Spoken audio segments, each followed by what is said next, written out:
నమస్తే, welcome to YK TV prime time debate. AP ఆర్థిక పరిస్థితి చిత్రగుప్తుడి చిట్ట. విభజన కష్టాలు వెంటాడుతుంటే గత పాలకుల పాపాలు శాపాలుగా మారితే ఒక్కొక్కటి సరి చేసుకుంటూ అందరినీ సముదాయించుకుంటూ ముందుకు వెళ్లడం కత్తి మీద సామే. ఇప్పుడు కూటమి ప్రభుత్వం చేస్తోంది ఇదే. నవ్యాంధ్ర ఏర్పడి పుష్కర కాలం దాటినా విభజన నాటి ఆర్థిక గాయాలు మానలేదు. రాష్ట్ర విభజనతో ఆర్థిక కష్టాల్లో కూరుకుపోయి రాజధాని కూడా లేని రాష్ట్రాన్ని కాస్త కోలుకునేలా చేశారు అప్పటి ముఖ్యమంత్రి చంద్రబాబు. ఆ తర్వాతే మొదలైంది అసలు కథ. అధికార కూటమి నేతల మాటల్లో చెప్పాలంటే విధ్వంసం. రివర్స్ టెండర్లు అంటూ మొదలుపెట్టి 3 రాజధానులు అంటూ మాయ చేసి అభివృద్ధికి రివర్స్ గేర్ వేశారు అనేది కొందరి మాట. మళ్లీ 2 ఏళ్ల నుంచి నవోదయం ప్రారంభమైంది. ఆంధ్రప్రదేశ్ ఊపిరి పీల్చుకుంటోంది. కేంద్ర ప్రభుత్వ సాయంతో వడివడిగా అడుగులేస్తోంది. ఓవైపు రాజధాని కళ నెరవేర్చేలా చూడడం, మరోవైపు జీవనాడి పోలవరం నిర్మాణం, అటు సూపర్ 6 హామీల అమలు, పలు వర్గాల డిమాండ్లు, మరికొందరి బెదిరింపులు, ఇలా అన్నింటినీ చక్కదిద్దుకుంటూ చాలా కష్టమే. అందుకే తాజాగా సీఎం చంద్రబాబు రాష్ట్ర ఆర్థిక పరిస్థితిపై శ్వేతపత్రాన్ని ప్రకటించారు. జీఎస్డీపీ పెరుగుతున్నా ఆశించిన రాబడి లేదన్నారు. ఈ 2 ఏళ్లలో పడినంత కష్టం తన జీవితంలో ఎప్పుడూ పడలేదని సీనియర్ మోస్ట్ నేత చెప్పారు. అగాధంలోకి వెళ్లిపోయినందున రాష్ట్రం ఇంకా టేక్ ఆఫ్ అవ్వలేదని వ్యాఖ్యానించారు. మరి ఇన్ని ఆర్థిక కష్టాల్లో చంద్రబాబు పాలనా అనుభవం ఏ మేర ఉపయోగపడుతుంది? రాబోయే 3 ఏళ్లలో అంతా సెట్ చేస్తారా? ఏపీ టేక్ ఆఫ్ అవుతుందా? ఇదే అంశంపై ఇవాళ డిబేట్. ఇందులో మనతో జాయిన్ అయ్యారు ప్రముఖ సీనియర్ పొలిటీషియన్, అలాగే ఏపీపీసీసీ మీడియా చైర్మన్ తులసిరెడ్డి గారు. తర్వాత మిగతా వాళ్ళు జాయిన్ అవుతారు. మేడా విజయశేఖర రెడ్డి, టీడీపీ అధికార ప్రతినిధి, కిల్లి శ్రీరామ్మూర్తి, ఏపీ బీజేపీ నాయకులు. వీరు మరి కాసేపట్లో మనతో జాయిన్ అవుతారు. ముందుగా తులసిరెడ్డి గారు నమస్తే. నమస్తే. తులసిరెడ్డి గారు, సో సీఎం చంద్రబాబు ఏదైతే రాష్ట్ర ఆర్థిక పరిస్థితి అలాగే అభివృద్ధికి సంబంధించి శ్వేతపత్రం, ప్రోగ్రెస్ రిపోర్ట్ అంటూ విడుదల చేశారు, దానిపై మీ ఇనీషియల్ రిమార్క్స్ ఏంటండి? ఇది ఆత్మస్తుతి, పరనింద. ఒక మాటలో చెప్పాలంటే ఆత్మస్తుతి, పరనింద, సెల్ఫ్ డబ్బు కొట్టుకోవడము, అవతరాల మీద విమర్శలు వేయడం. ఇది ఒక మాటలో చెప్పాలంటే రామాయణాన్ని కొట్టా తెచ్చని చెప్పినట్టుగా ఒక మాటలో శ్వేతపత్రమే చెప్పొచ్చు. తర్వాత రెండవ ఆంగిల్, సరే ఏ ముఖ్యమంత్రికైనా ఏ ప్రభుత్వానికైనా కొన్ని మెరిట్స్ ఉంటాయి, డిమెరిట్స్ ఉంటాయి పరిపాలన. అదేవిధంగా చంద్రబాబు నాయుడు గారికి కూడా మెరిట్స్ ఉన్నాయి, డిమెరిట్స్ ఉన్నాయి. ఆయన ఫస్ట్ టైం వచ్చేసి ముఖ్యమంత్రి గారు ఇప్పుడు కూటమి అధికారంలోకి వచ్చినాకనే 2004 నుంచి 24 నుంచి ఆయన రాలా. అంతకుముందు విభజిత ఆంధ్రప్రదేశ్ కు 2014 నుండి 19 వరకు 5 ఏళ్ళు ఆయన ఉన్నాడు. అంతకుముందు ఉమ్మడి ఆంధ్రప్రదేశ్ లో 10 సంవత్సరాలు ఉన్నాడు. అంతకుముందు ఎన్టీఆర్ పీరియడ్ లో వచ్చేసి 5 సంవత్సరాలు ముఖ్యమంత్రి కాకుండా కానీ కీలక రోల్ పోషించారు. కాబట్టి అవన్నీ వచ్చేసి ఏదో ఫస్ట్ టైం వచ్చేసి 2 ఏళ్లలోనే ఆయన ముఖ్యమంత్రి అయినట్టు, చాలా ఇబ్బందులు పడినట్టు అనే ఒక పిక్చర్ ఇస్తున్నారు. కాబట్టి ఇక్కడ సరే నేను ముందు చెప్పినట్టు నానానికి కొన్ని మెరిట్స్ కూడా ఉంటాయి, నేనేం కాదని లేదు. కానీ మొత్తం వచ్చేసి ఆయన చెప్పింది ఏమో, నిన్న ప్రభుత్వము బాగా పనిచేస్తుంది అనేటందుకు భోగాపురం విమానాశ్రయం ప్రారంభోత్సవమే ఒక నిదర్శనం. భవిష్యత్తులో అనుసంధానానికి అంతర్జాతీయ గేట్వేగా తయారు చేశాం. 2 రాష్ట్రాలు కూడా నేనే అభివృద్ధి చేశాను. ఇది ఆయన ఆత్మస్తుతి చెందిన దాంట్లో ఈ 2. భోగాపురమే తీసుకున్న ముందు రాష్ట్రంలో 7 విమానాశ్రయాలు ఉన్నాయి. ఈయన భోగాపురం విమానాశ్రయంతోనే మొత్తం వచ్చేసి ప్రభుత్వం బాగా పనిచేస్తుందానికి ఒక నిదర్శనం అన్నాడు. మరి ఆ ప్రకారం అయితే రాష్ట్రంలో 7 విమానాశ్రయాలు ఉన్నాయి. కడప విమానాశ్రయము 1953లోనే వచ్చింది. 1953లో కాంగ్రెస్ హయాంలోనే. తిరుపతి విమానాశ్రయం 1971లో కాంగ్రెస్ హయాంలోనే. విజయవాడ 1981లో కాంగ్రెస్ హయాంలోనే. విశాఖపట్నం సైనికంగా ప్రారంభమైంది 1941లో, 1954 నుండి పౌర విమానాశ్రయంగా వచ్చింది కాబట్టి అది కాంగ్రెస్ హయాంలోనే. రాజమండ్రి 1991లో, అది కాంగ్రెస్ లోనే. కాబట్టి మొత్తం 7 విమానాశ్రయాలు ఉంటే 5 కాంగ్రెస్ హయాంలో ప్రారంభించినట్టే. ఒక కర్నూలు వరవకల్లు వచ్చేసి 2021లో జగన్ పీరియడ్ లో, ఇప్పుడు భోగాపురం ఒకటి ఈ కూటమి ప్రభుత్వంలో. మరి 7 విమానాశ్రయాల్లో ఒక్క భోగాపురం విమానాశ్రయంతోనే మొత్తం వచ్చేసి ప్రభుత్వం బాగా పనిచేస్తుందానికి ఒక నిదర్శనం అంతే. మరి 5 విమానాశ్రయాలు వచ్చిన కాంగ్రెస్ ప్రభుత్వాన్ని ఏమనాలా? మరి జగన్ కూడా ఒకటి 2021లో వరవకల్లు వచ్చింది, దాని ఏమనాలా? కాబట్టి ఇది ఒక నిరంతర ప్రాసెస్. డెవలప్మెంట్ అనేది ఒక నిరంతర ప్రాసెస్. నేను చెప్పినట్టు 7 విమానాశ్రయాలు 5 కాంగ్రెస్ హయాంలో వచ్చినాయి. ఒకటి జగన్ పీరియడ్ లో, ఒకటి మీ హయాంలో వచ్చింది. మీ భోగాపురానికి కూడా కొంత మీ పాత్ర ఉంది, సింహభాగం మీ పాత్ర ఉంది, దాంట్లో జగన్ పాత్ర కూడా కొంత ఉంది. కాబట్టి అదే విధంగా జగన్ పాత్ర ఉందంటారా? కొంత ఇప్పుడు ఇక్కడ 2015లో ఆలోచన వచ్చింది. విశాఖపట్నం వరకు టోటల్ గా వచ్చేసి ఆంగ్లేయ ప్రభుత్వానికి అండ్ కాంగ్రెస్ ప్రభుత్వానికి పోతుంది విశాఖపట్నం. ఉత్తరాంధ్రకు సంబంధించి ఇప్పుడు ఏం కొత్తగా వచ్చింది కాదు భోగాపురం, ఆల్రెడీ ఉంది విశాఖపట్నము, అంతర్జాతీయ విమానాశ్రయమే ఉంది. 1941లో ఆ ప్రాంతంలో ఏదో విమానాశ్రయమే లేకుండా ఇప్పుడే విమానాశ్రయం వచ్చింది. దానివల్ల మొత్తం ఉత్తరాంధ్ర ప్రపంచతో అనుసంధానమైందనే యాంగిల్లో పోజిస్తున్నారు. అది కరెక్ట్ కాదు. ఆల్రెడీ ఇదన్నా విశాఖపట్నానికి 45 కిలోమీటర్ల దూరంలో ఉంది. గతంలో ఉన్నది విశాఖపట్నం నడిబొడ్డులో ఉంది. కాకపోతే ఏమంటది రక్షణ శాఖ కింద ఉందనే ఉద్దేశంతో ఇప్పుడు కొత్తది కడుతున్నారు. అంతేగాని ఆల్రెడీ అక్కడ విమానాశ్రయం లేక కాదు. 1941లోనే అది సైనిక విమానాశ్రయంగా అయింది. 54లో పౌర కార్యకలాపాలకు మొదలు పెట్టారు. 62లో పూర్తి స్థాయి పౌర కార్యకలాపాలకు, 2010లో అంతర్జాతీయ విమానాశ్రయంగా గుర్తింపు పొందింది. కాబట్టి ఆల్రెడీ విమానాశ్రయం అక్కడ ఉంది, లేక కాదు వచ్చింది. సరే, భోగాపురానికి సంబంధించి ఇది రక్షణ శాఖ కాబట్టి ఎప్పుడైనా పోతుంది దేశంతో ఒక ఆలోచన వచ్చింది. 2015లో చంద్రబాబు నాయుడు విభజిత ఆంధ్రప్రదేశ్ లో మొదటిసారి ముఖ్యమంత్రిగా ఉన్నప్పుడు ఆలోచన వచ్చింది. దానికి స్థలం కూడా అక్కడ పెట్టారు. అప్పుడు అశోక్ గజపతిరాజు ఆయన వచ్చేసి సివిల్ ఏవియేషన్ మినిస్టర్ గా, కాబట్టి కొంతవరకు జరిగింది. దాని తర్వాత నెక్స్ట్ 2019-24 మధ్య కొంత క్లియరెన్స్ తెప్పడం జరిగింది. తర్వాత 2 సార్లు ఓపెనింగ్ అయింది. చంద్రబాబు పీరియడ్ 2019లో ఫిబ్రవరిలో శంకుస్థాపన చేశాడు.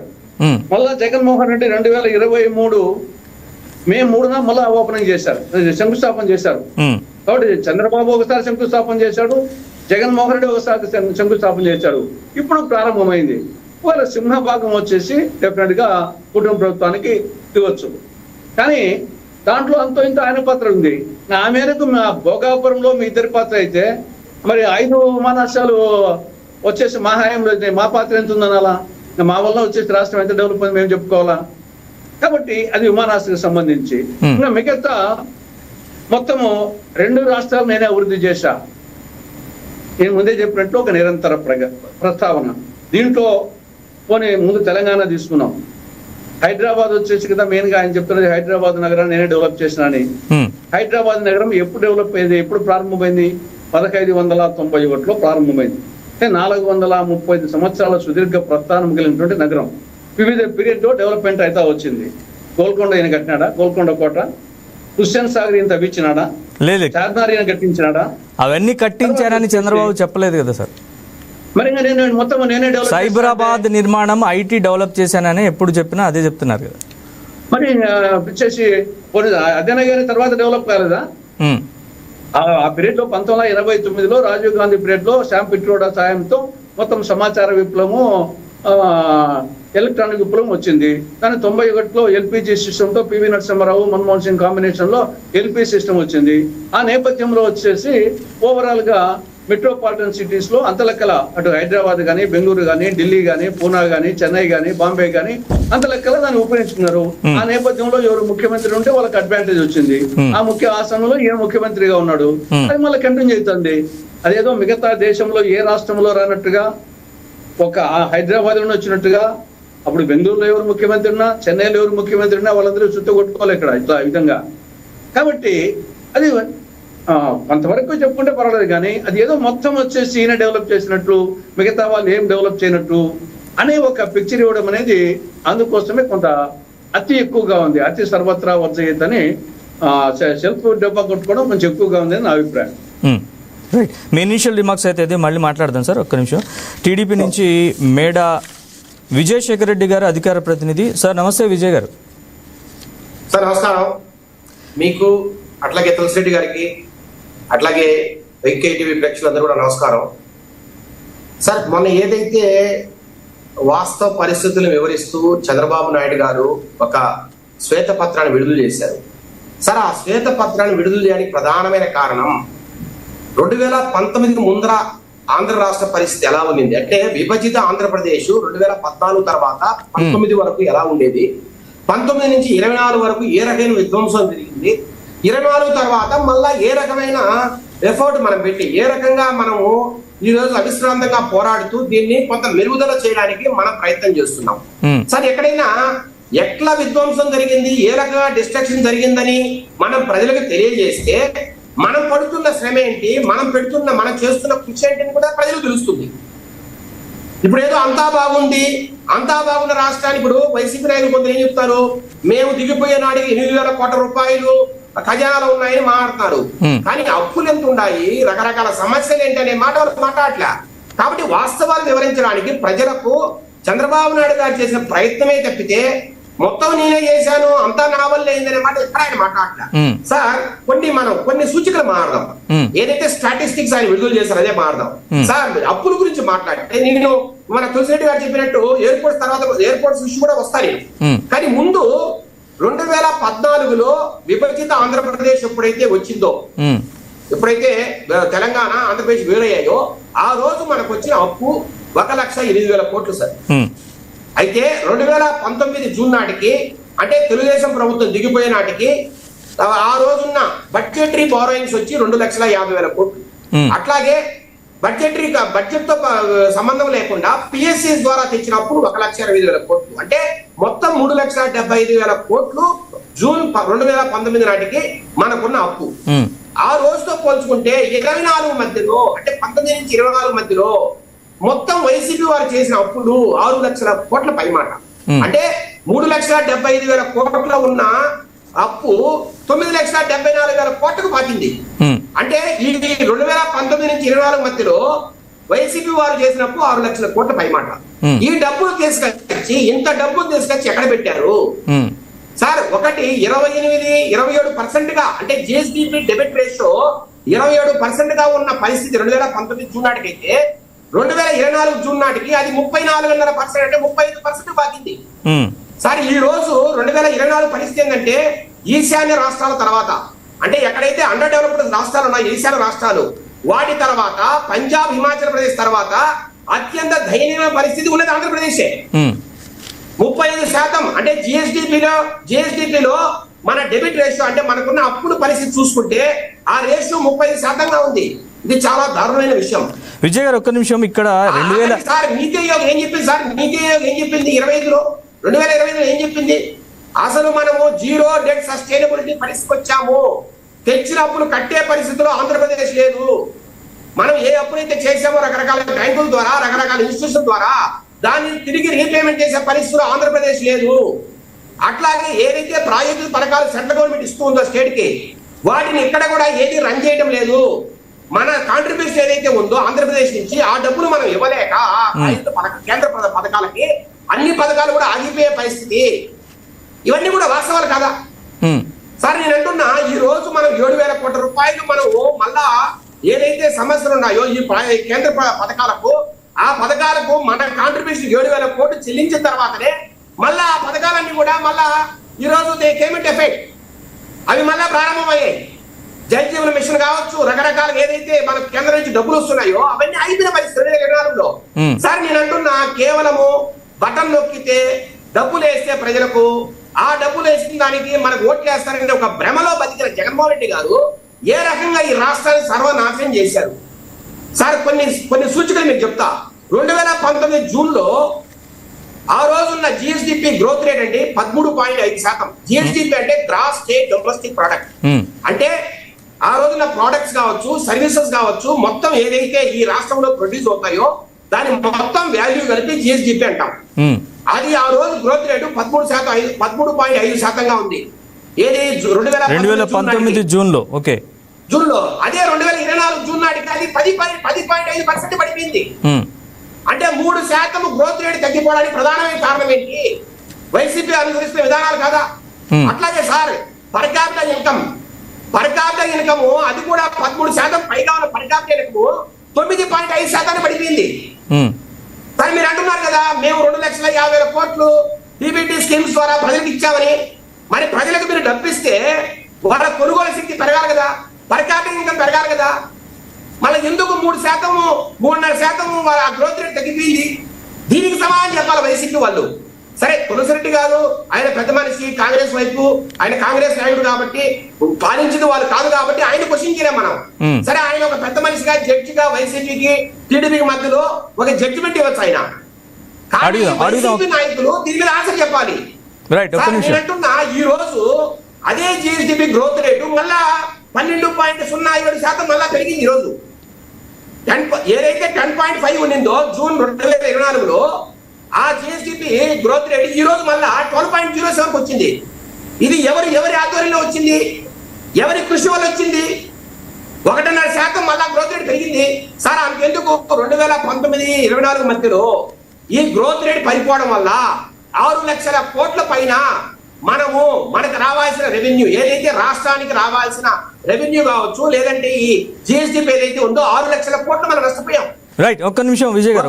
రాష్ట్రానికి రావాల్సిన ఆదాయమే 70,000 కోట్లు నష్టపోయాం మనం. ఈ రోజు మనకు సంవత్సరానికి ఆదాయము రాష్ట్రానికి 1,00,000 కోట్లు వస్తూ ఉందంటే, ఈ రోజు కనీసం మనకు 1,20,000 కోట్లు ఆదాయం రావాలా? అదే గ్రోత్ రేట్ ఉండింటే 5 సంవత్సరాల కాలంలో మనం కోల్పోయిన ఆదాయము 72,000 కోట్లు. అట్లాగే సార్, జిఎస్డిపి ఏదైతే గ్రోత్ రేట్ తగ్గిపోవడం వల్ల జిఎస్డిపిలో మనం 6 లక్షల కోట్ల ఆ జిఎస్డిపి దానికి సంబంధించిన మానిటరీ వాల్యూ 6 లక్షల కోట్లు నష్టపోయామని ముఖ్యమంత్రి గారు చెప్పినట్టున్నారు. అదే సార్, అదే అంటున్నా, 6,29,000 కోట్లు నష్టపోయాం. గణాంకాలతో సహా వివరించారు సార్. ఒక్క ఎలక్ట్రిసిటీ రంగంలోనే మనము 1,29,000 కోట్లు నష్టపోయామని ఆయన గణాంకాలతో చెప్పారు. వీళ్ళు చేసిన అస్తవ్యస్త విధానాల వల్ల, వీళ్ళు రకరకాలుగా వీళ్ళు సరిగా తెలియకపోవడం వల్ల, వీళ్ళకి అడ్మినిస్ట్రేషన్ చేతకాకపోవడం వల్ల 5 సంవత్సరాల్లో అంత భారీగా మనం నష్టపోవాల్సి వచ్చింది. రైట్, ఒక్క నిమిషం విజయ్ గారు, ఒక్క నిమిషం తులసిరెడ్డి గారు. అట్లాగే సార్, ఈ రోజు విజయ్ గారు ఒక్క నిమిషం విజయ్ గారు ఒక్క నిమిషం. తులసిరెడ్డి గారు, గత ప్రభుత్వం హయాంలో జిఎస్డిపి రేటు చాలా పడిపోయింది, వెనక్కి వెళ్ళింది 3 ఏదో చెప్తున్నారు. సో అంత శాతం మేర తగ్గుదల కనిపించింది. అప్పటి నుంచి చూస్తే 1.5% పెరుగుదల ఉంది అనేది విజయ్ గారి వాదన. ముఖ్యమంత్రి గారు కూడా అదే చెప్పినట్టున్నారు. గత కొంతకాలంగా చూస్తే మనం అభివృద్ధిలో ముందుకెళ్తున్నాము చాలా అంశాల్లో అనుకుంటూ ముఖ్యమంత్రి గారు చెప్పారు. నేను చెప్పడం రాష్ట్రంలో ఉండేది ఆ 2 పార్టీలే కాదు కదా. దానికి వచ్చేసి ఏదో రీసెంట్ గా వాళ్ళకు నిన్న ప్రభుత్వం పరిపాలనలో, కానీ మొత్తం 73 సంవత్సరాల్లో జగన్మోహన్ రెడ్డి పాలించింది 5 ఏళ్లే, తెలుగుదేశం ప్రభుత్వం పార్టీ పాలించింది 23 ఏళ్ళు. కానీ కాంగ్రెస్ 45 ఏళ్ళు, 1953 నుంచి మొత్తం 73 ఏళ్లలో 45 ఏళ్ళు పరిపాలించింది. అదేవిధంగా రాష్ట్రానికి 19 మంది ముఖ్యమంత్రులు, ప్రకాశం పంతులు మొదలుకొని నేటి చంద్రబాబు నాయుడు గారి వరకు 19 మంది ముఖ్యమంత్రుల్లో జగన్మోహన్ రెడ్డి ఒకడు, టీడీపీ వాళ్ళు 3, 15 మంది కాంగ్రెస్ వాళ్ళు ఉన్నారు. కాబట్టి ఏదైనా మనం కంపేర్ చేసినప్పుడు వాళ్ళిద్దరితో ఎందుకు పోల్చాలంటే నేను వచ్చేసి వాళ్ళిద్దరే రేపు ఇంకా అనే యాంగిల్ వచ్చేసి, అందుకోసం వచ్చేసి ఓవరాల్ గా 73 సంవత్సరాల్లో వివిధ ప్రభుత్వాలు, వివిధ ముఖ్యమంత్రుల పాలనలో ఏం జరిగింది. కానీ తులసిరెడ్డి గారు, మనం అంటే విభజనకి ముందు వారిద్దరినే పోలిస్తే కరెక్ట్ పిక్చర్ రాదని నా అభిప్రాయం. కానీ 2014 ఏదైతే విభజన జరిగిందో అప్పటి నుంచి రాష్ట్రం ముఖచిత్రం మారిపోయింది. అప్పటి నుంచి ఆదాయ వ్యయాలు ఇవన్నీ కూడా తేడాలు వచ్చేసినాయి కదా. ఏమి తేడా? అంతమంది రాష్ట్రంలో భాగం కదా, ఉమ్మడి ఆంధ్రప్రదేశ్ లో విశాఖపట్నం భాగం కదా, విజయవాడ భాగం కదా, కడప భాగం కదా. నేను ఇవన్నీ చెప్పినట్టన్నీ ఉమ్మడి ఆంధ్రప్రదేశ్ లో వచ్చినట్టు కడప విమానాశ్రయము, తిరుపతి విమానాశ్రయము, విజయవాడ విమానాశ్రయము, Visakhapatnam port, Visakhapatnam steel plant, ఇవన్నీ వచ్చేసి ఉమ్మడి ఆంధ్రప్రదేశ్ లో వచ్చినట్టు కాదు. ఇవన్నీ తర్వాత Srisailam reservoir, Nagarjuna Sagar, Dhavaleswaram barrage, Prakasam barrage, మొత్తం ఆంధ్రప్రదేశ్ అన్నపూర్ణ అని చెప్పుకుంటామంటే ఇవన్నీ కారణం వచ్చేసి 4 ప్రాజెక్టులు కదా. తర్వాత ఏ ప్రాజెక్టుగా పూర్తి కాదు. కానీ హైదరాబాద్ ఏదైతే ముఖ్య ఆదాయ వనరు హైదరాబాద్ ఉందో అది తెలంగాణకి వెళ్ళిపోయింది సార్. 2014లో మనకు అసలు రాజధాని లేదు, అక్కడి నుంచి మనకి రెవెన్యూ కూడా లేదు కదా. ఇప్పుడు ఏమి రెవెన్యూ వచ్చేసి గతంలో మరి 23 సంవత్సరాలు పరిపాలించిన తప్ప అని చెప్తారా? యూనిఫామ్ డెవలప్మెంట్ చేయాలి కదా. మేము కానీ కాంగ్రెస్ వాళ్ళు కానీ వాళ్ళు కానీ వీళ్ళు కానీ డెవలప్మెంట్ యూనిఫామ్ కావాలి కదా. గతంలో 23 సంవత్సరాలు పరిపాలించినప్పుడు మీరు మిగతా ఆంధ్రప్రదేశ్ ఎందుకు పట్టించుకోలేదు? దానికి ఏం ఆన్సర్ చెప్తారు? ఆన్సర్ మమ్మల్ని మేము చెప్పాల్సిందే. కాబట్టి ఎంతసేపు హైదరాబాద్, ఇప్పుడు కేరళకు వచ్చేసి డెవలప్డ్ స్టేట్, అదే హైదరాబాద్ మెట్రోపాలిటన్ సిటీ లేదే. దేశంలో డెవలప్డ్ స్టేట్స్ లో నెంబర్ 1 వస్తుంది కేరళ, కానీ అక్కడ వచ్చేసి మెట్రోపాలిటన్ సిటీ లేదు. కలకత్తా మెట్రోపాలిటన్ సిటీ ఉంది వెస్ట్ బెంగాల్ కు, ఏం డెవలప్ అయిందా? ఇది అడ్మినిస్ట్రేషన్ బట్టి ఉంటుంది కానీ ఏదో నగరం బట్టే ఉంటే అనుకుంటే కేరళ వచ్చేసి సెకండ్ ఉండాలా, ఒక మెట్రోపాలిటన్ సిటీ అయితే ఉండాలా, వెస్ట్ బెంగాల్ వచ్చేసి నంబర్ 1 లో ఉండాలా, కలకత్తా ఉంది కాబట్టి ఇది ఓవరాల్ డెవలప్మెంట్. ఒక మెట్రోపాలిటన్ సిటీ ఉంటే కన్నా అది అన్ఈక్వల్ డెవలప్మెంట్ అవుతుంది. కాబట్టి గతంలో పరిపాలించారు, మీరు పరిపాలించారు, మేము పరిపాలించాము. కాబట్టి అది ఆంధ్రప్రదేశ్ విభజన హైదరాబాద్ పోయింది కాబట్టే కదా విభజన చట్టంలో ప్రత్యేక హోదా పెట్టింది, తర్వాత ప్రత్యేక ప్యాకేజీ రాయలసీమకు ఉత్తరాంధ్రకు ప్రత్యేక ప్యాకేజీ పెట్టింది. 105 సెక్షన్లు 13 షెడ్యూళ్ల కింద కడప జిల్లాలో శైలాద్రిలో స్టీల్ ప్లాంట్ గానీ, దుగరాజపట్నం ఓడరేవు గానీ, పోలవరం బహుళాత్సాల ప్రాజెక్టు గానీ, రాజధానికి గ్రాంట్ ఇవ్వాల్సింది గానీ, ఇవన్నీ దానికోసమే కదా పెట్టింది. మీరు వచ్చేసి ఇమ్మీడియట్ గా సంవత్సరం 2 ఏళ్ళు అంటే విభజన తర్వాత మాకు ఇంకా టైం ఉంది అనుకోవచ్చు. ఆల్రెడీ 12 ఏళ్ళు అయింది. కేంద్రంలో బీజేపీనే, రాష్ట్రంలో వచ్చేసి మీ ప్రాంతీయ పార్టీలే. మరి ఏం చేస్తారు? వచ్చేసి 12 నెలల్లో ప్రత్యేక హోదా ఎందుకు తెప్పలేకపోయారు? పోనీ ఇప్పుడైనా సరే భోగాపురం చెప్తున్నారు, అదే ఉత్తరాంధ్రకు వచ్చేసి బుందేల్ఖండ్ తరహా డెవలప్మెంట్ ప్యాకేజ్ ఎందుకు తెప్పలేకపోయారు? మీ హయాంలో కానీ, జగన్ హయాంలో కానీ. అదే కాంగ్రెస్ వచ్చింటే ఎప్పుడో అయిపోయింది. కాబట్టి జగన్మోహన్ రెడ్డి పరిపాలన కంటే కొంచెం బెటర్, దానికి ఒప్పుకుంటా గానీ అది మొత్తం వచ్చేసి మనము వాళ్ళిద్దరి మధ్య కంపేర్ చేస్తే ఈ రెండేళ్ల పరిపాలనకి ఎన్ని మార్క్స్ ఇస్తారు? Just pass marks. ఎందుకంటే మనము కొన్ని మెరిట్స్ ఉన్నాయి. నేను మెరిట్స్ వచ్చేసి లేవనిలే. మెరిట్స్ కింద వచ్చేసి ఎన్టీఆర్ భరోసాకు పింఛన్లు కానీ, ఉచిత వంట గ్యాస్ సిలిండర్ కానీ, తల్లికి వందనము, అన్నదాత సుఖీభవ, ఉచిత బస్సు ప్రయాణము, కొంత పెట్టుబడులు వస్తున్నాయి, అన్న క్యాంటీన్లు, డిఎస్సి 16,000 టీచర్ పోస్టులు వేశారు. కాబట్టి కొంత 5,777 కానిస్టేబుల్ పోస్టులు కూడా ఉన్నాయి, అది కూడా ఉన్నాయి. కానీ at the same time demerits కొండ విడిచేంత అడలో ఉన్నాయి. అప్పులు వచ్చేసి వారు చెప్పినట్లు డైరెక్ట్ అప్పులు, ఇండైరెక్ట్ అప్పులు. డైరెక్ట్ అప్పుల కాడ వైకాపా పీరియడ్ లో 3,32,000 కోట్ల రూపాయలు డైరెక్ట్ అప్పులు చేస్తే ఇప్పుడు ఈ 2 ఏళ్ల పాలనలో 3,56,655 కోట్లు డైరెక్ట్ అప్పులు చేయడం జరిగింది. అంటే ఓటర్లకి బుద్ధి చెప్పి అత చెడు నాకిన సామెతగా గతానికంటే అప్పులు ఎక్కువ చేయడం జరిగింది. గతంలోనే ఎక్కువ చేశారని అందరూ విమర్శించాలి, మేము కూడా. అంతకంటే ఎక్కువ చేశారు ఇప్పుడు వచ్చేసి. తర్వాత బాధుడు, గతంలో వచ్చేసి బాధుడు జగన్ ప్రభుత్వం వచ్చేసి ఛార్జీలు కానీ, పన్నులు కానీ బాధతా ఉంది. పెట్రోలు, డీజిల్ కర్ణాటకకు, చెన్నైకి పోలిస్తే, తమిళనాడు పోలిస్తే లీటర్కి 7 రూపాయల నుండి 10 రూపాయలు ఎక్కువగా ఉంది అని విమర్శించాలేము అందరం.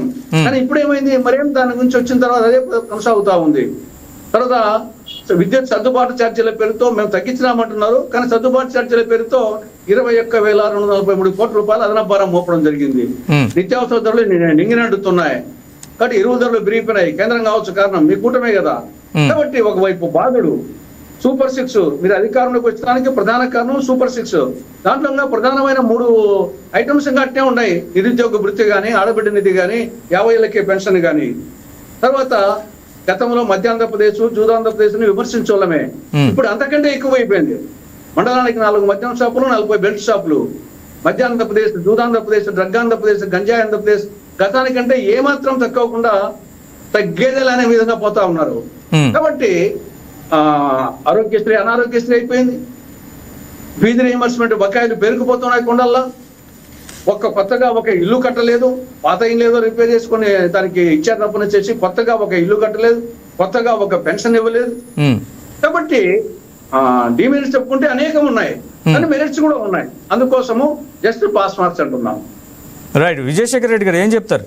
తులసిరెడ్డి గారు 2 ఏళ్ల పరిపాలనకి కేవలం పాస్ మార్క్స్ మాత్రమే ఇస్తున్నారు. తులసిరెడ్డి గారు ఒక స్టాటిస్టిక్ చెప్పారు డెట్స్ మీద. నేను చిన్న కరెక్షన్, అంటే దయచేసి సార్ కూడా ఒకసారి చూసుకోవాలి. నేనేమంటానంటే ఆ రోజు 2024 జూన్ నాటికి ఈ ఆన్ బడ్జెట్ అంటే బడ్జెట్ బారోయింగ్స్ అంటే డైరెక్ట్ బారోయింగ్స్ ఏదైతే ఉన్నాయో ఆ రోజుకు 5,20,000 కోట్లు 2024 జూన్ నాటికి. అదే ఈ రోజు 2026లో అది 7,11,000 కోట్లు ఉంది. అంటే ఎంత సార్? 1,90,000 కోట్ల అప్పులు మనం చేసాం ఈ మధ్య, ఈ 2 సంవత్సరాల కాలంలో. మరి 3,30,000 కూడా ఎట్లా వచ్చిందో నాకైతే తెలియదు. సరే, నా దగ్గర డేటా ఉంది, నేను మొత్తం డేటాతోనే వచ్చాయి ఈ డిబేట్ కి. ఆ రోజు 5,20,000 కోట్లు ఉంది 2024 జూన్ నాటికి. ఈ రోజు ఇదే ఇప్పుడు ఈ జూన్ 2026 నాటికి 7,11,000 కోట్లు ఉంది. అంటే డైరెక్ట్ డెట్ వచ్చి, అంటే డైరెక్ట్ బారోయింగ్స్ వచ్చి బడ్జెట్ మీద 1,90,000 కోట్లు మాత్రమే. ఈ 1,90,000 కోట్లు సార్ చంద్రబాబు నాయుడు గారు క్లియర్గా చెప్తున్నారు, ఏదైతే ఆదాయం రాష్ట్రానికి వస్తుందో, అట్లాగే ఏదైతే సెంట్రల్ గవర్నమెంట్ నుంచి మనకు డబ్బులు వస్తున్నాయో, ఇవన్నీ కలిపితే ఉద్యోగస్తుల జీతాలకు, అట్లాగే మనం కడుతున్న అప్పులకు, దానికి కడుతున్న వడ్డీలకు ఇవి సరిపోతున్నాయి. మనం ఏం చేయాలనుకున్నా, వెల్ఫేర్ స్కీమ్స్ మనము ఇంప్లిమెంట్ చేయాలన్నా, లేదంటే డెవలప్మెంట్ ప్రాజెక్ట్స్ మనకి కట్టాలనుకున్నా, అంటే పోలవరం కావచ్చు, లేదా పోలవరం అంటే సెంట్రల్ గవర్నమెంట్ ఇస్తాం అనుకోండి, వెలుగొండ కావచ్చు, హంద్రిని ఫేజ్ 2 కావచ్చు, ఇలా రకరకాలుగా మనం కడుతున్నాం. ఏదైతే ఉత్తరాంధ్ర సృజన సమితి కావచ్చు, ఈ రకంగా మనం చేస్తున్న ప్రాజెక్టులు కావచ్చు, లేదంటే ఎక్కడైనా మనము కడుతున్న డెవలప్మెంట్, ఏదైతే డెవలప్మెంట్ దానికి కావచ్చు, వీటన్నిటికి కూడా మనం అప్పులు చేయాల్సిందే. సార్ చంద్రబాబు నాయుడు గారు ఒక అంకి చెప్పారు, 1,49,000 కోట్ల రూపాయలు ఈ రోజు వరకు మనం వెల్ఫేర్ స్కీమ్స్ కింద, అంటే సూపర్ 6 భాగంలో, సూపర్ 6 పథకాల భాగంగా 1,49,000 కోట్లు మనం ఇచ్చామంటున్నారు. అంటే ఇదంతా కూడా అప్పే సార్. ఏదైతే 1,90,000 కోట్లు మనం తెచ్చామో, దాంట్లో 1,49,000 కోట్లు మనం వెల్ఫేర్ స్కీమ్స్ లో ఇచ్చాం. రెండోది సార్, వీరు చేసిన 6 లక్షల కోట్ల అప్పు. సార్ మీరు గుర్తు పెట్టుకోండి, 30,000 కోట్లు ఉద్యోగులకు బకాయిలు పెట్టిపోతే అది ఈరోజు మనం కడుతున్నాం, ఈరోజు డబ్బులు కడుతున్నాం. అట్లాగే సార్ కేంద్ర పథకాలకు ఏదైతే డబ్బులు రిలీజ్ చేయలేదు, ఆ డబ్బులతో కూడా మనం కడుతున్నాం. అట్లాగే సార్ రకరకాల పెండింగ్ బిల్స్, ఫీజు రీయింబర్స్మెంట్ కావచ్చు, ఆరోగ్యశ్రీ కావచ్చు, ఇవన్నీ కూడా మనమే దానంతా కూడా క్లియర్ చేస్తూ వస్తున్నాం. బకాయిలు ఇంకా ఉన్నాయి అంటున్నారు తులసిరెడ్డి గారు. మనం క్లియర్ చేస్తూ పాత ఫీజు రీయింబర్స్మెంట్ బకాయిలు, అలాగే ఉద్యోగులకు కూడా బకాయిలు ఇంకా ఉన్నాయి పెండింగ్ లో అంటున్నారు. ఒకటి పాత బకాయిలే 30,000 కోట్లు, మళ్ళీ ఈ 2 సంవత్సరాలు కూడా మళ్ళా వస్తాయి కదండి. ఈ 2 సంవత్సరాలు డిఎల్ కావచ్చు, లేదంటే ఐఆర్ కావచ్చు, ఇవన్నీ కూడా మళ్ళీ ఈ 2 సంవత్సరాలు అడుగుతాయి కదా. ఇప్పుడు పాత బకాయిలు తీర్చేటప్పటికీ మళ్ళీ కొత్త బకాయిలు వచ్చాయి. ఈ రోజు మళ్ళా వాళ్ళు పిఆర్సీ అడుగుతున్నారు. రకరకాలుగా సార్ ఇది ఇప్పుడు ప్రభుత్వానికి సంబంధించి, ఉద్యోగులకు సంబంధించి ఒకనాటితో అయిపోయేది కాదు. ప్రతి సంవత్సరము వాళ్ళకి ఏదో రకంగా వాళ్ళకి డబ్బులు ఇస్తూనే పోవాలి. ఎందుకంటే డిఎల్ ప్రతి సంవత్సరం వస్తాయి ఆల్మోస్ట్. నేనంటున్నా సార్, ఏదైతే బకాయిలు ఆ రోజు జగన్మోహన్ గారు పెట్టిపోయారో అవన్నీ కట్టాల్సిన బాధ్యత ఈ ప్రభుత్వం మీద పడింది. ఆ భారమంతా ఈ ప్రభుత్వం మీద పడింది. కట్టుకునే వస్తున్నాం ఈరోజు. ఈ రకంగా మనము అంటే గాడి తప్పిన ఆర్థిక వ్యవస్థను గాడిలో పెట్టడానికే చంద్రబాబు నాయుడు గారు ఈ 2 సంవత్సరాలు పరిగెట్టాల్సి వచ్చింది. అదే వాస్తవ పరిస్థితి మనం ప్రజలకు చెప్తున్నాం. సార్ ఇంకొకటి, భోగాపురం ఎయిర్పోర్ట్. ఈ భోగాపురం ఎయిర్పోర్ట్ అసలు దీనికి సంబంధించిన ఆలోచన ఎవరిది సార్? ఆ రోజున్న ముఖ్యమంత్రి చంద్రబాబు నాయుడు గారు కాదా? అట్లాగే ఆ రోజున్న ఎయిర్పోర్ట్స్ మినిస్టర్, ఆ రోజున్న పౌర విమాన శాఖ మంత్రి అశోక్ గజపతిరాజు కదా. 2015లో మనం స్టార్ట్ చేస్తే దాన్ని భూముల్ని సేకరణ చేయకుండా ఆపింది ఎవరు సార్? ఆ రోజు 15,000 ఎకరాలు మనం భూసేకరణ చేసి ఈ రోజు ల్యాండ్ పూలింగ్ సిస్టమ్ ఏదైతే మనం పెట్టామో అమరావతిలో, ఆ రకంగా అక్కడ రైతుల నుంచి ల్యాండ్ పూలింగ్ లో మనం భూమి సేకరణ చేసి కొంత భూమిని మనం ఎయిర్పోర్ట్ కావచ్చు, అక్కడ ఉన్న ఎంఆర్ఓ ఫెసిలిటీ కావచ్చు, రకరకాలు వాడుకొని కొంత భూమిని ఎన్నికెత్తాము డెవలప్మెంట్ చేసి మనం ఆ రోజు ప్రతిపాదిస్తే దానికి చెరగొట్టింది ఎవరు సార్? అంటే హైదరాబాద్ లో ఏమో 5,000 ఎకరాలు కావాలా భూమి, అట్లాగే బెంగళూరులో ఏమో 5,000 ఎకరాలు కావాలా, ఢిల్లీలో 4,000 ఎకరాలు కావాలా? ఈ రోజు భారతదేశంలో కదా సార్, ప్రపంచ దేశాల్లో ఎక్కడ ఎయిర్పోర్ట్ పట్టినా 1,000 ఎకరాలు కట్టినారు. కానీ ఆంధ్రప్రదేశ్ లో భోగాపురంలో 1,000 ఎకరాలు ఎందుకని క్వశ్చన్ చేసే ఏకైక రాజకీయ నాయకుడు జగన్మోహన్ గారే. నేనంటున్నా సార్, అదే 15,000 ఎకరాలు ఆ రోజు ఇచ్చింటే దాంట్లో ఒక అర్థమో ఎంతో కొంత రైతులకు పోయింటే ఈ రోజు డెవలప్మెంట్ అయ్యి వాళ్ళకి ఈ రోజు కోట్ల ఆదాయం కదా. విజయ్ గారు, ఈ రోజు కడుక్కొట్టిన వ్యక్తి జగన్మోహన్ గారు కదా. వాళ్ళ దగ్గర కేసులు ఇచ్చింది ఎవరు సార్? తులసిరెడ్డి గారు అంటోంది. ఎర్ర బస్సు కాదు, ఏ బస్సు ఏం పని అడిగింది ఎవరు సార్? అసలు జగన్మోహన్ గారి వల్లే అది 5 ఏళ్ళు ఇరిగిపోయింది, వాస్తవం కదా. మనం సార్ తులసిరెడ్డి గారు ఏమన్నారు, ఆయనది కూడా కొంత భాగం ఉంది అని అంటున్నారు. నేనంటున్నా అసలు ఆయన భాగం ఎక్కడుంది? అసలు దాన్ని చెడగొట్టింది జగన్మోహన్ గారు కదా. ఆయన సైలెంట్ గా ఉండింటే జిఎంఆర్ వాళ్ళు ఎయిర్పోర్ట్ వాళ్ళు కట్టుకునేది కదా సార్. 2019లో ఫౌండేషన్ వేసాం. ఆయన సైలెంట్ గా ఒక ముఖ్యమంత్రి లాగా ఆయన పనిచేసినంటే ప్రజల కోసము 2019లో స్టార్ట్ అయింటే 22కో 23కో కంప్లీట్ కాదా? ఆ రోజు ఆయనే ఓపెన్ చేసింటే ఆయన చరిత్రలో మిగిలిపోయారు కదా. జగన్మోహన్ గారికి ఒక అద్భుతమైన అది అది అది అవకాశం కదా. ఆ రోజు నేనే ఓపెన్ చేశాను భోగాపురం ఎయిర్పోర్ట్ అని చెప్పుకునే అవకాశం లేదా ఏంటి? అంతెందుకు 23 దాకా దాన్ని ఆపాల్సిన అవసరం ఏంటి సార్? కోర్టు కేసులు ఏదైతే ఉన్నాయో రైతుల పక్షాన, ఆ కోర్టు కేసులన్నీ 2019కి దిగిపోయాయి. ఆ రోజు ఫౌండేషన్ వేసిన అడిగే కోర్టు కేసులు దిగిపోయాయి. మరి ఆయన కట్టినంటే ఆయనకే కదా క్రెడిట్ ఇచ్చేది. ఈ రోజు సార్ ఆయన హయాంలో 5% 10% జరిగిన పనులు 2024 జూన్ తర్వాతనే 90% పనులు జరిగిన మాట వాస్తవం. మరి అసలు ప్రారంభించింది ఎవరు, ఐడియా ఇచ్చింది ఎవరు, దాని పర్మిషన్ తెచ్చింది ఎవరు, భూములు అక్కడ సమీకరించడానికి ప్రయత్నం చేసింది ఎవరు, దానికి సంబంధించి విధి విధానాలు రూపొందించింది ఎవరు, ఫౌండేషన్ స్టోర్ చేసింది ఎవరు, ఇవన్నీ కూడా చంద్రబాబు నాయుడు గారు కదా. రెండో మాట సార్, కడప ఎయిర్పోర్ట్ సొంత ఎయిర్పోర్ట్ జగన్మోహన్ గారికి ప్రతి నెలకు 2 నెలలకు ఒకసారి పులివెందులకు వస్తారు ఆయన. ఏనాడు మీరు కడప ఎయిర్పోర్ట్ గురించి ఏ రోజైనా మీరు శ్రద్ధ తీసుకున్నారా? 20 సంవత్సరాల ముందు ఎలా ఉందో కడప ఎయిర్పోర్ట్ ఈ రోజు అలాగే లేదా? ఈ రోజు సార్ ఎప్పుడైతే రామ్మోహన్ నాయుడు గారు ఆయన మళ్ళా పౌర విమానయాన మంత్రి అయ్యారో 266 కోట్లతో ఈ రోజు మళ్ళా పనులు ప్రారంభమయ్యాయి. రైట్ విజయ్ గారు ఇవాళ మన చర్చ రాష్ట్ర ఆర్థిక పరిస్థితి గురించి, ఎయిర్పోర్ట్ల గురించి, భోగాపురం ఎయిర్పోర్ట్. రెండోది తులసిరెడ్డి గారు ఒక మాట అన్నారు, మేము కాంగ్రెస్ వాళ్ళము 40 ఏళ్ళు పరిపాలించామని. నేను అడుగుతున్నా, జిఎస్డిపి గ్రోత్ రేటు 2004 నుంచి 14 వరకు కాంగ్రెస్ పార్టీ అధికారంలో ఉండింది. రాజశేఖర రెడ్డి గారు కావచ్చు, కిరణ్ కుమార్ రెడ్డి గారు కావచ్చు, రకరకాల వ్యక్తులు ఉన్నారు. ఆ రోజు growth rate, GSDP growth rate 7 నుంచి 8% మధ్యలో ఉన్న గ్రోత్ రేటు సార్, ఆ రోజు గ్రోత్ రేటు 7 నుంచి 8% మధ్యలో ఉండింది. అదే 2014 నుంచి 19 మధ్యలో 13.5%గా ఉంది. అంటే ఎవరు బాగా పరిపాలించారు సార్? ఏదైనా ఒక వ్యక్తి పరిపాలన అద్భుతంగా పాస్ మార్కులా లేదంటే ఫెయిల్ మార్కులు అనడానికి అక్కడ సూచిస్తున్న ఆ సూచికలే కదా, ఆ గ్రోత్ రేట్లే కదా. రైట్, ఒక్క నిమిషం విజయ్ గారు. తులసిరెడ్డి గారు చంద్రబాబు కాబట్టే ఆ గాడిలో పెట్టారు పరిస్థితులు ఇప్పటి వరకు ఏదైతే ఉన్నాయో 2019-24 మధ్య జరిగిన విధ్వంసం లేదా ఏవైతే ఉన్నాయో చంద్రబాబు పరిపాలన అనుభవంతో వాటన్నింటినీ గాడిలో పెడుతూ వస్తున్నారు కాబట్టే ప్రస్తుతం ఆర్థిక పరిస్థితి ఈ మాత్రమైందా ఉందనేది విజయ్ గారి మాటల్లో మనకు తెలుస్తోంది. ఇప్పుడు 2026 మార్చి 6వ తారీఖున రాష్ట్ర అసెంబ్లీలో కాగ్ నివేదిక సమర్పించడం జరిగింది. 2020 ఈయన వచ్చేసి ఆగస్టు 6న ఈయన శ్వేతపత్రం ఇచ్చాడు. మార్చి 6న కాగ్ నివేదిక పెట్టడం జరిగింది. ఆ కాగ్ నివేదికలో స్పష్టంగా చెప్పడం జరిగింది, రాష్ట్ర ప్రభుత్వానికి ఆర్థిక క్రమశిక్షణ లేదు, రాష్ట్రంలో ఆర్థిక స్థిరత్వం లేదు, రాష్ట్ర భవిష్యత్తు అంధకార బంధురం, భవిష్యత్తులో చాలా గడ్డుకాలం ఎదుర్కోవాల్సి వస్తుంది. 2024-25లో 365 రోజులకు గాను 357 రోజులు ఓవర్ డ్రాఫ్ట్ కు చేబదులుకు పోయింది రిజర్వ్ బ్యాంక్ దగ్గరికి దేశీ అంటూ అని కాగ్ నివేదికలో చెప్పింది. కాబట్టి మనం వచ్చేసి సరే, మా కాంగ్రెస్ నుంచి నేను గొప్ప చెప్పుకోవచ్చు, టీడీపీ వాళ్ళు చెప్పుకోవచ్చు, జగన్ చెప్పుకోవచ్చు, కానీ కాగ్ వచ్చేసి ఒక నిష్పాక్షికమైనటువంటి నివేదిక కదా. ఆ నివేదికలో ఇంత స్పష్టంగా చెప్పడం జరిగింది. తర్వాత రెండవది వచ్చేసి డబుల్ ఇంజన్ సర్కార్ అని పదే చెప్తున్నారు. 2014 నుంచి 18 వరకు డబుల్ ఇంజనే, లాస్ట్ లో విడిపోయారు, మళ్ళీ ఇప్పుడు గెలుచుకున్నారుకోండి. మరి డబుల్ ఇంజన్ సర్కారులో 1 సంవత్సరం కాదు, 2 ఏళ్ళు కాదు, గతంలో 4 ఏళ్ళు, ఇప్పుడు వచ్చేసి 6 ఏళ్ళు. ప్రత్యేక హోదా ఏమైంది? మీరు ప్రత్యేక హోదా గురించే 2018లో వాళ్ళతో విభేదించి బయటికి వచ్చారు. ఆ ఇష్యూ అట్నే ఉంది కదా. ప్రత్యేక హోదా ప్రస్తావనే లేదు.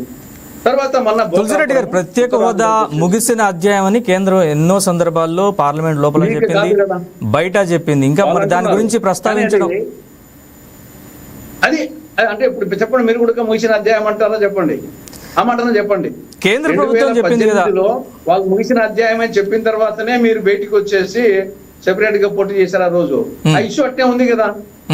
కాబట్టి ప్రత్యేక హోదా పరిస్థితి తర్వాత రాయలసీమకు, ఉత్తరాంధ్రకు, బుందేల్ఖండ్ తరహా విభజన చట్టంలో సెక్షన్ 46 సబ్సెక్షన్ 3 ప్రకారంగా బుందేల్ఖండ్ తరహా ప్యాకేజీ కానీ లేదంటే ఒరిస్సాలో కేబీకే తరహా, కోరాపుట్, బోలంగిర్, కలకండి తరహా ప్యాకేజ్ ఇవ్వాలని స్పష్టంగా ఉంది. మరి అంతకుముందు కనీసం బీఆర్సీఎఫ్ బ్రాక్వర్డ్ రీజన్ గ్రాంట్ ఉండేది, అది పోయింది, ఇది పోయింది, ఏది రాలేదు. మరి ఎందుకు వచ్చేసి మీరు అడగడం లేదు? కడప జిల్లా వరకే మీరు ప్రైవేట్ విమానాశ్రయం అడగడం వల్ల చట్టంలో ఏముంది? శైల ఆధ్వర్యంలో ఇంటిగ్రేటెడ్ స్టీల్ ప్లాంట్, దాని గురించి ఎందుకు అడగడం లేదు? విభజన చట్టంలో సెక్షన్ 94 సబ్ సెక్షన్ 1, 2, 3, 4 ప్రకారంగా కేంద్ర ప్రభుత్వం వచ్చేసి గ్రాంట్ ఇవ్వాలి రాజధానికి. అప్పు తెచ్చుకోమంటే దానికి వెనకారం అంటే ఎట్లా? పోలవరం వచ్చేసి ఎక్స్పీడియంట్ సెక్షన్ 90 ప్రకారంగా దాన్ని జాతీయ ప్రాజెక్టు ప్రకటించినప్పటికే 32% పూర్తి చేయడం జరిగింది, జాతీయ ప్రాజెక్టుగా ప్రకటించడం జరిగింది. 12 ఏళ్ళు అయింది, ఇప్పటికీ ఇంకా ఫస్ట్ ఫేజ్ గురించే మాట్లాడుతున్నారు. ఫస్ట్ ఫేజ్ అంటే కేవలం వచ్చేసి అదొక లిఫ్ట్ ఇరిగేషన్ ప్రాజెక్టే, అదే ఘనకార్యంగా చెప్పుకుంటున్నారు. అది గ్రావిటీ ప్రాజెక్ట్ కాదు. దాని యొక్క ఆబ్జెక్టివ్స్ ఏమాత్రం నెరవేరవు ఫస్ట్ ఫేజ్ తో.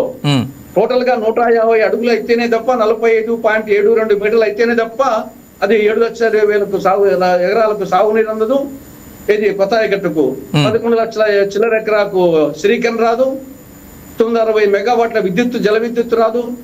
తర్వాత వచ్చేసి గ్రామాలకు తాగునీటి సౌకర్యం, విశాఖకు త్రాగునీటి సౌకర్యం, విశాఖ ఉక్కు ఫ్యాక్టరీకి పారిశ్రామిక నీరు అనుసంధానం, ఇవన్నీ ఏమి. కానీ ఈ 2 ఏళ్లలో కేంద్రం చాలా తులసిరెడ్డి గారు ఈ రెండేళ్లలో కేంద్ర ప్రభుత్వం అనేక విధాలుగా రాష్ట్రానికి నిధులు ఇచ్చింది కదా. రాజధానికి కావచ్చు, విశాఖ స్టీల్ ప్లాంట్ కి సంబంధించి కావచ్చు, లేదా రైల్వే జోన్ అంశం కావచ్చు, వీటన్నిటికీ నిధులు ఇస్తూ ఉంది కదా. అదే నేను చెప్తున్నాను, ఇవి మన హక్కు రూపంలో రావాల్సినవి.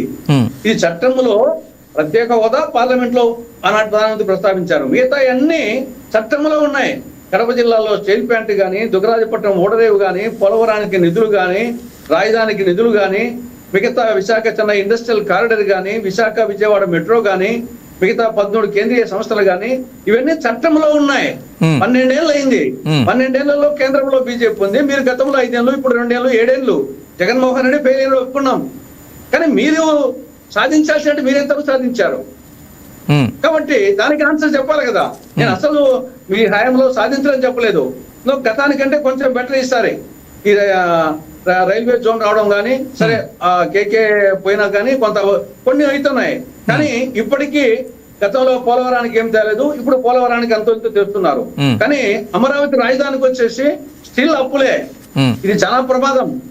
మొత్తం రాష్ట్రం పేరు చెప్పి అమరావతికి దాదాపు వచ్చేసి 61,500 కోట్ల రూపాయలు అప్పు తెచ్చి రేపు వచ్చి మొత్తం ప్రజలంతా రాష్ట్ర పేర్లు కట్టాల్సిందే. గ్రాంట్ తెచ్చి కట్టండి, మేము అప్రిషియేట్ చేస్తాం. కాబట్టి అందుకోసమే కొన్ని మెరిట్స్ ఉన్నాయి, డెఫినెట్ గా అప్రిషియేట్ చేద్దాం. కానీ డిమెరిట్స్ కూడా చాలా ఉన్నాయి. తర్వాత డబుల్ ఇంజన్ అంటున్నారు కదా, కేంద్ర ప్రభుత్వం నిధులు ఎక్కువ రావాలి కదా గ్రాంట్ రూపంలో వచ్చేసి. ఇక్కడ జరిగింది ఏమి, 2023-24లో కేంద్రం నుండి వచ్చిన గ్రాంట్ 34,698 కోట్ల రూపాయలు. ఇది జగన్ లాస్ట్ ఇయర్ లో. 2024-25లో ఈ ప్రభుత్వం వచ్చినాక ఫస్ట్ ఇయర్ లో ఒక 3 నెలలేమో జగన్ ఉన్నాడు, 9 నెలలు ఇల్లు, 20,188 కోట్లు. వీళ్ళు ఆబ్జెక్టివ్ పెట్టుకున్నదేమో 34,000 కోట్లు పెట్టుకున్నారు. కానీ యాక్చువల్ గా వచ్చింది 20,188 కోట్లు. 25-26లో 20,000 కోట్లు. మరి డబుల్ ఇంజన్ అన్నప్పుడు కేంద్రం నుండి ఎక్కువ రావాలి కదా, ఎవరి ఇయర్ కొంచెం పెరగాల, కానీ తగ్గింది. అదేవిధంగా సంపద సృష్టి అంటున్నారు. మీరు క్యాపిటల్ ఎక్స్పెండిచర్ ఎక్కువ పెడితే మొత్తం బడ్జెట్ లో రెవెన్యూ ఎక్స్పెండిచర్, క్యాపిటల్ ఎక్స్పెండిచర్, ఏ ప్రభుత్వం అయితే ఏ ముఖ్యమైనది క్యాపిటల్ ఎక్స్పెండిచర్ పర్సెంటేజ్ పెంచుతాడో ఆ ప్రభుత్వం వచ్చేసి సమర్థవంతమైనటువంటి ప్రభుత్వం. కానీ ఇక్కడ సంపద సృష్టి జరగల, సంపద ఆవిరైపోయింది. 2023-24లో క్యాపిటల్ ఎక్స్పెండిచర్ 23,589 కోట్ల రూపాయలు అయితే అది 24-25లో కేవలం 16,141 కోట్లకి అయింది యాక్చువల్. బడ్జెట్ లో వచ్చేసి ఎస్టిమేట్స్ పెట్టారు ఎక్కువగానే, కానీ యాక్చువల్ గా వచ్చేసి 16,141 కోట్లే. కాబట్టి ఆ విధంగా సంపద సృష్టి జరగడంపై సంపద ఆవిరైపోతుంది, డబుల్ ఇంజన్ పై ట్రబుల్ ఇంజన్ అవుతా ఉంది. కాబట్టి మనం ఈ కోణం కూడా ఆలోచించాలి. రైట్, విజయశేఖర్ రెడ్డి గారు, ఏదైనా సరే రాష్ట్ర పరిస్థితి ఆర్థిక క్రమశిక్షణ పాటించాలా. అది మేమైనా సరే ఎవరైనా మంచం ఉన్నంత వరకే కాలు చంపుకోవాలా అని మన పెద్దలు ఎప్పుడూ చెప్పారు. దుబారా, సప్త వ్యసనాల్లో ఒక వ్యసనము దుబారా చేయడం అని మహాభారతంలో విదురదేవుడు అప్పుడో చెప్పడం జరిగింది. వెలది జూదంబు పానంబు వేట పలుకు ప్రలదనంబు దండంబు పరుషధనము సొమ్ము నిష్ప్రయోజనముగా వమ్ము చేత అనేడు సప్త వ్యసనములు జనదు తగులా అని. దుబారా ఏ ప్రభుత్వం దుబారా చేసినా అది కరెక్ట్ కాదు. అది చంద్రబాబు నాయుడు గారి ప్రభుత్వం చేసినా, మేము చేసినా, జగన్ చేసినా, మనం వచ్చేసి ప్రజల డబ్బు ట్యాక్స్ రూపంలో కట్టిన దాన్ని మనం వచ్చేసి దుబారా చేయకుండా దాని అభివృద్ధికి, సంక్షేమానికి, మౌలిక సదుపాయాలకు సమతుల్యం పాటిస్తూ బ్యాలెన్స్ గా చేస్తేనే ఏ ప్రభుత్వమైనా సమర్థనీయ ప్రభుత్వం. కాబట్టి ఆ కోణంలో జగన్ ప్రభుత్వం అట్టర్ ఫెయిల్ నేను ఒప్పుకుంటాను. కానీ ఇప్పుడు వచ్చేసి చంద్రబాబు నాయుడు గారి ప్రభుత్వము ఏదో సూర్యుడు వీరుడు విక్రమార్కుడు అనే పరిస్థితులు లేదు. జగన్ కంటే బెటర్ ఒప్పుకుంటా, అంతవరకే. రైట్. విజయ్ గారు, మీరు ఇందాక జిఎస్డిపిలో అప్పుల శాతం గురించి మాట్లాడారు. కానీ ప్రస్తుత ప్రభుత్వంలో కూడా జిఎస్డిపిలో అప్పుల శాతం 35 దాకా ఉంది. 2024-25 కావచ్చు, 25-26లో కూడా 82,000 కోట్లు, 86,000 కోట్లు, మొత్తంగా 190,000 మీరు ఇందాకే చెప్పారు. సో వీటిల్ని తెచ్చిన అప్పులు ఎలా ఖర్చు పెడుతున్నారు ఏంటి? సార్, ఇప్పుడు చంద్రబాబు నాయుడు గారు శ్వేతపత్రంలో క్లియర్ గా చెప్పారు. ఏమని? ఏదైతే ఆదాయం రాష్ట్రానికి వస్తుందో, ఏదైతే సెంట్రల్ గవర్నమెంట్ మనకు డబ్బులు ఇస్తుందో మన ఆదాయంలో భాగంగా ఈ మొత్తము జీతాలు అప్పులు కట్టడానికి దాని ఇంట్రెస్ట్ లేదు సరిపోతుంది. ఈ రోజు మనం అప్పులు ఏదైతే తెచ్చామో సార్, ఈ లక్షల కోట్ల అప్పులు ఏదైతే తెచ్చామో దాన్ని రీస్ట్రక్చరింగ్ చేసే పరిస్థితి కూడా చంద్రబాబు నాయుడు గారు ఆయన ఉదాహరణ చెప్పుకున్నారు. ఈ రోజు దాని వల్ల 8,000 కోట్ల డబ్బులు మనకి మిగిలే పరిస్థితి. అంటే ఎక్కువ రేట్లకు, ఎక్కువ వడ్డీ రేట్లకు జగన్మోహన్ రెడ్డి గారు ఆ రోజు అప్పులు తేవడానికి ప్రయత్నం చేశారు. ఎందుకంటే అప్పులు దొరకలే. ఎక్కడ ఏదో రకంగా తేవాలా. అసలు సార్ ప్రాబ్లం ఎక్కడ స్టార్ట్ అయింది సార్? 2019లో ఆ రోజు అంత బాగా ఉన్న ఆర్థిక పరిస్థితిని 26-27% ఉన్న జిఎస్డిపి డెట్ రేషియోని 34%, 35% తెచ్చింది ఎవరు సార్?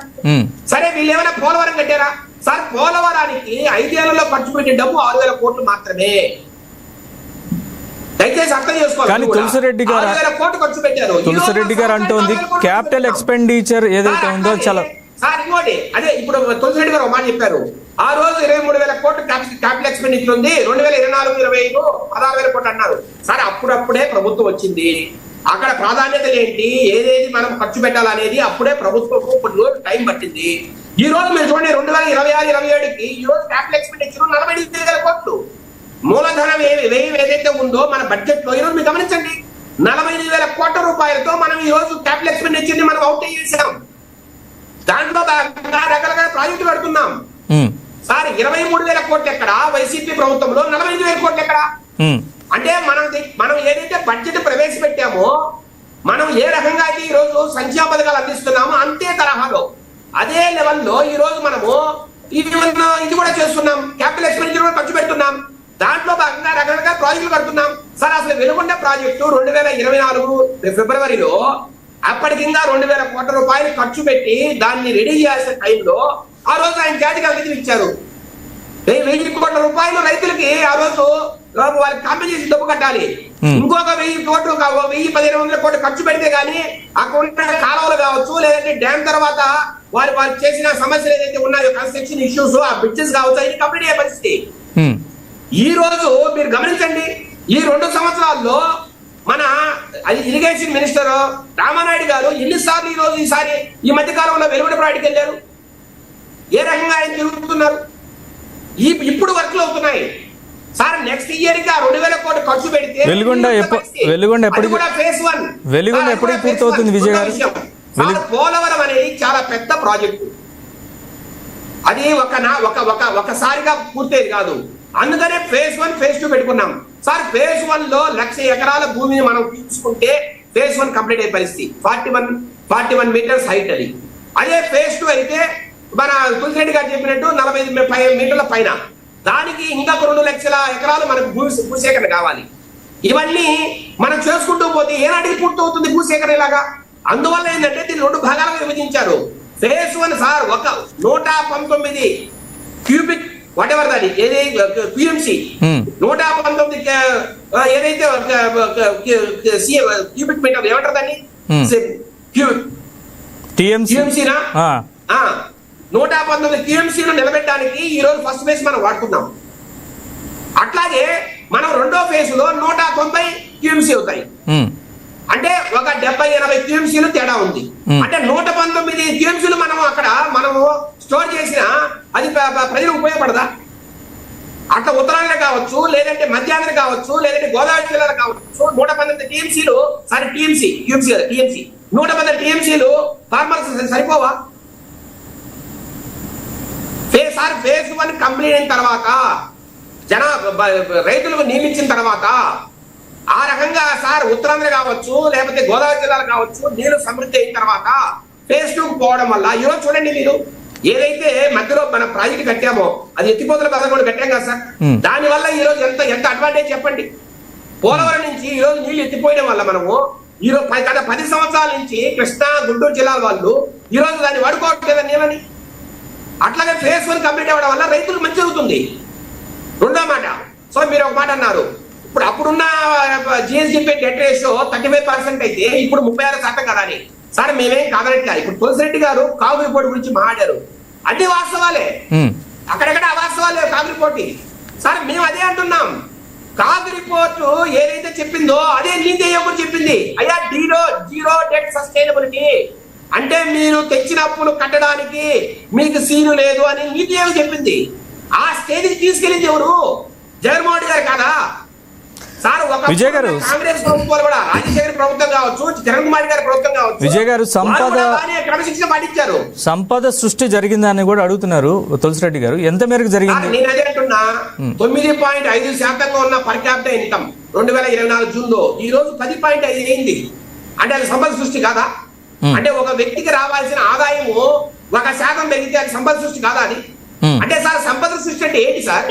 మనము ఎక్కువ శాతం పెట్టుబడులు మన ఆంధ్రాకి తెచ్చి తద్వారా రకరకాలుగా ఉద్యోగ కల్పన చేస్తే, ఒక పక్క ఉద్యోగాలు సార్ పెట్టుబడులు రావడం వల్ల ఒక ఫ్యాక్టరీనో లేదంటే ఒక ఐటీ కంపెనీ వస్తే దానివల్ల ఎట్లా సార్?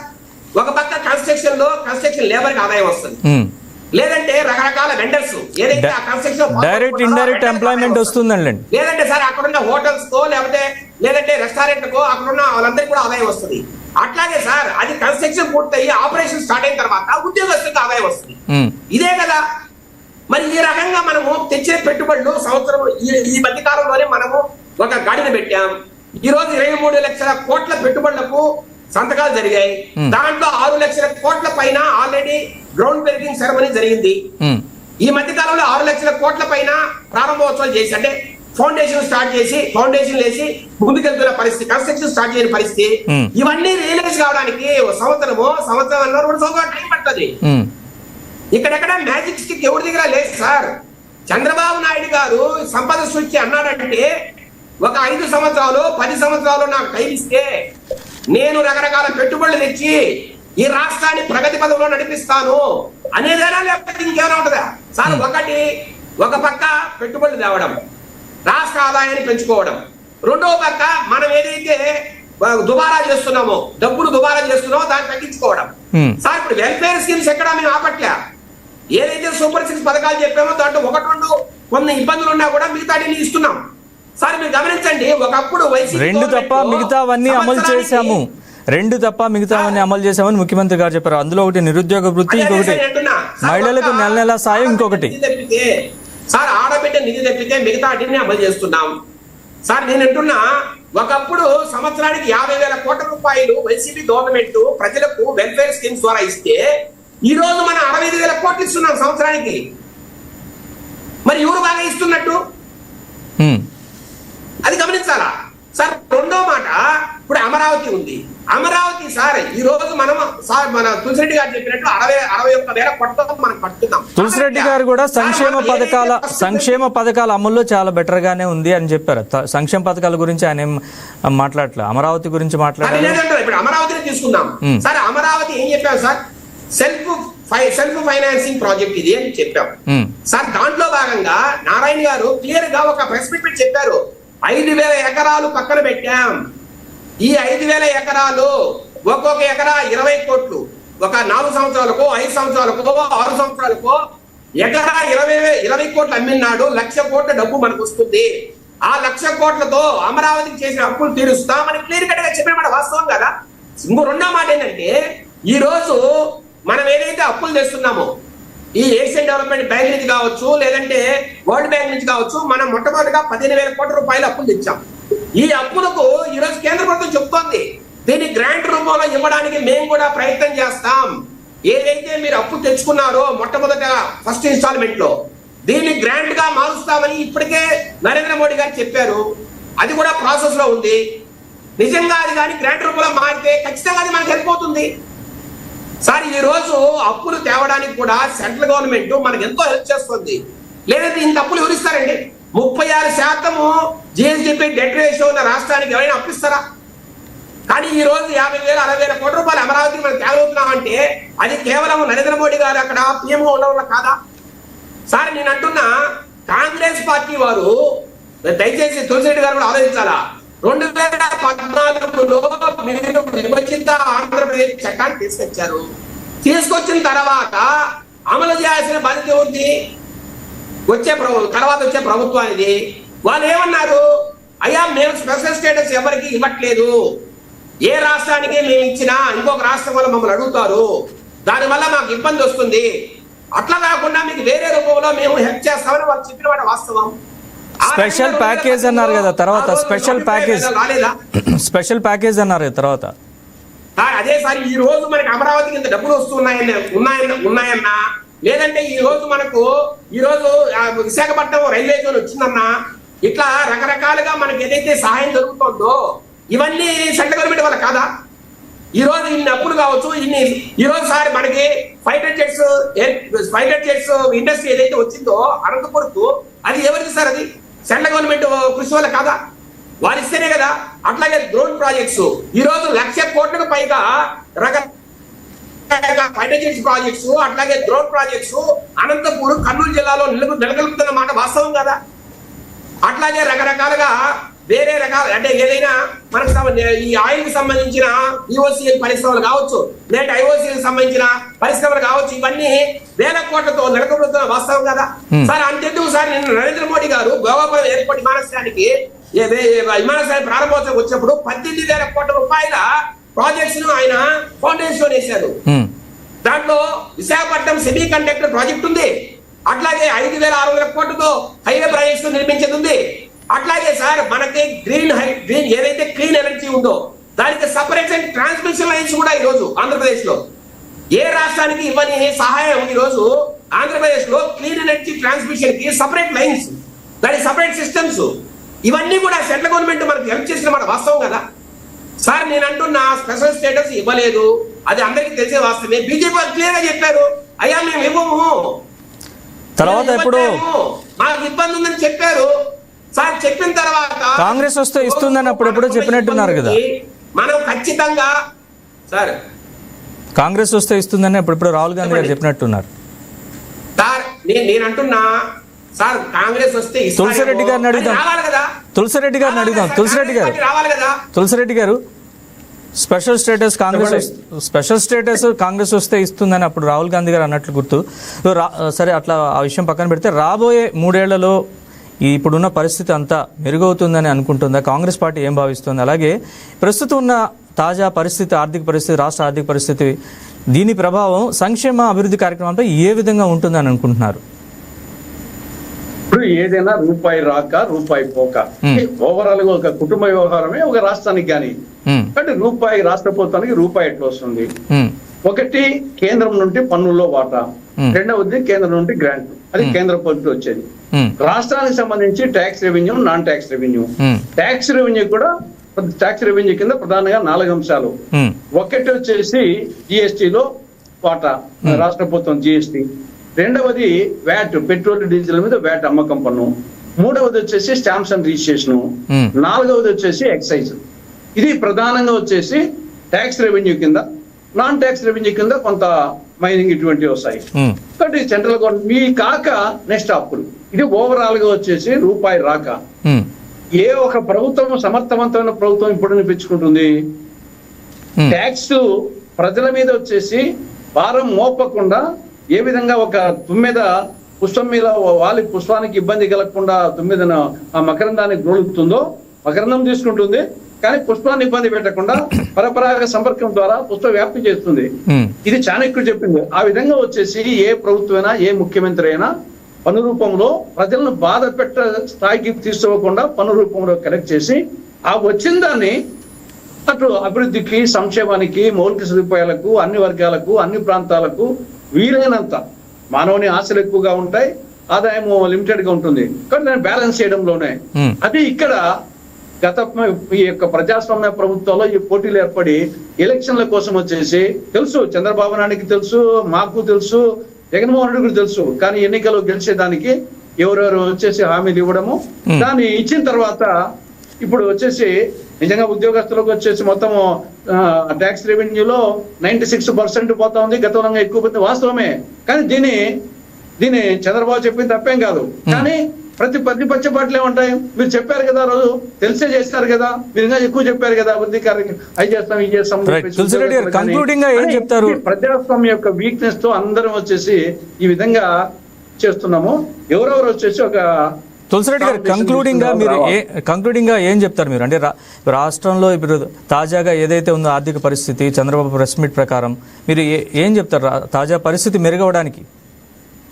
చంద్రబాబు నాయుడు గారు అనుభవజ్ఞుడు, సమర్థుడు కాబట్టి కేంద్రం నుండి వీలైనంత ఎక్కువగా మనకు నిధులు వచ్చేట్టుగా చూడాలి. మనకు ఆల్రెడీ చట్ట ప్రకారంగా రావాల్సినవి ప్లస్ అడిషనల్ గా వచ్చేది చూడాలి. రెండవది వచ్చేసేసి ఎంతవరకు దుబారా కొంచెం మాత్రమో అది వాస్తవం ఒప్పుకోవాలి. ప్రభుత్వాలు కొంత ఖర్చు పెట్ట తప్పదు, కానీ కొంత విచ్చలవిడిగా దుబారా కనపడతా ఉంది. సలహాదారులు కానుంటి, మన భోగాపురం విషయంలో కానుంటి, యోగా కానుంటి, ఎక్కడ చేతికి ఎముకే లేనట్టుగా మనం దిక్కు వచ్చేసి అప్పుల్లో లేమని అంటున్నాము, మన దిక్కు దుబారా ఎక్కువ తెచ్చినాము. కానీ దుబారా తగ్గించాల. రూపాయి రాకను వచ్చేసి ప్రజలను పీడించకుండా ఎంతవరకు తేవాలో అంతవరకు లాగాల. కేంద్ర ప్రభుత్వం నుండి అడిషనల్ గా తెప్పించేసి దుబారా తగ్గించుకొని కొంత సమతుల్యత పాటించి అభివృద్ధి సంక్షేమాన్ని చేయాల్సిన అవసరం ఉంది. ఆయన అనుభవజ్ఞుడు, తర్వాత వచ్చేసి చేయగలిగినటువంటి ఆ స్టేచర్ ఉంది. కాబట్టి ఇప్పుడైనా వచ్చేసి స్టేచర్ ఉండే నాయకుడు చేయకుంటే ఎవరు చేయలేరు. అంటే ఆ దృష్టిలో ఆలోచించాలని నా అభిప్రాయం. విజయ్ గారు ఒక్క నిమిషంలో కంక్లూడింగ్ గా చెప్పండి. దుబారా తగ్గించాలి, అలాగే కేంద్రం నుంచి నిధులు సాధించాలి అనేది తులసిరెడ్డి గారు చెప్తున్నాడు. మీరు ఒక్క నిమిషంలో మీ కంక్లూడింగ్ రిమార్క్స్ చెప్పండి. నేనేమంటానంటే సెంట్రల్ గవర్నమెంట్ వారి సహకారం అయితే ఖచ్చితంగా ఉండాల్సిందే సార్. ప్రధానంగా పెట్టుబడులు రావాలి. సహకారం ఉంది, ఇంకాస్త ఉండాలి అనేది తులసిరెడ్డి గారి భావన. సహకారం ఉంది, ఇంకాస్త ఉండాలి అనేది సార్. నేనంటున్నా ఈ రోజు రాష్ట్ర ప్రభుత్వానికి ఎంతైతే సహకారం ఇస్తుందో సెంట్రల్ గవర్నమెంట్ అన్ని రకాలుగా సార్, ఈ రోజు ఇన్ని పెట్టుబడులు మన రాష్ట్రానికి ఎందుకు వస్తాయి సార్? కంక్లూడింగ్ చెప్పండి సార్. వస్తాయా? కంక్లూడింగ్ ఆలోచించండి. ఇంత పెట్టుబడులు మన రాష్ట్రానికి వస్తున్నాయంటే దానికి సెంట్రల్ గవర్నమెంట్ సహకారం ఉన్నట్టే. రెండోది అమరావతి విషయంలో కూడా గ్రాంట్ రూపంలో డబ్బులు కూడా కూడా వారు ఒప్పుకున్నారు సార్. నేనేమంటున్నా అంటే 2019 దుబారా విషయంలో తులసిరెడ్డి గారు